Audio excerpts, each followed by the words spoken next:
मालूमाती सवाल है, ऐसे सवाल पूछने चाहिए।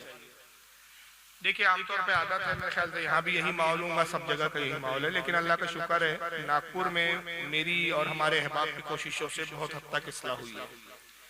आमतौर पे सबसे पहले गलत फहमी ये पाई जाती है कि जब कब्र पे दफन कर दो तो 40 कदम दूर चले जाओ तो फरिश्ते आते हैं।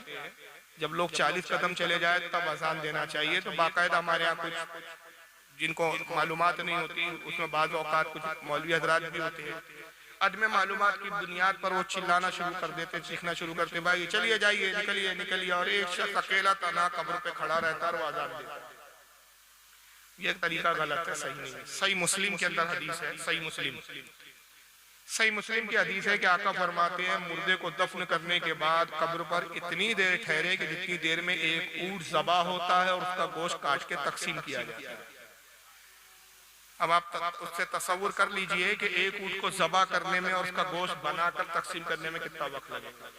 इस हदीस की शरह करते हुए शाह अब्दुल हक मुहद्दिस देलवी अशरतुल उलमा शरह मिशकात में फरमाते हैं कि इसका मतलब यह है कि काफी देर तक कब्र पे रुके, और रुकने का फायदा यह है कि मुर्दे को धारस बंदी होती है, फरिश्तों को जवाब देने में उसको आसानी होती है। और जितनी देर रुके, शाह अब्दुल हक फरमाते हैं, वह वाज़ो नसीहत करें, बुजुर्गान दीन के वाक़यात बयान करें, बुजुर्गों का तस्करा करें। इसलिए कि रिवायत में आता है कि इंद ज़िक्र सालिहीन तंज़लुर रहमा, जहाँ सालिहीन का जिक्र होता है वहाँ अल्लाह की रहमत होती है।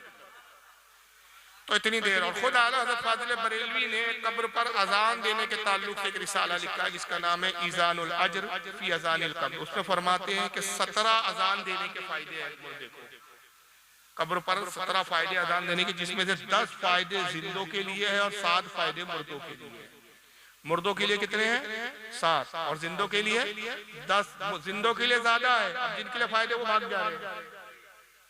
हज़रत अल्लामा अमजद अली आज़मी सदुश्शरिया अलैहि रहमा जो साहिब बारे शरीयत है, उनके फतावे की किताब है फतावे अमजदिया, उसमें फरमाते हैं कि ये अवाम में मशहूर है कि 40 कदम चले जाओ तो फरिश्ते आते हैं।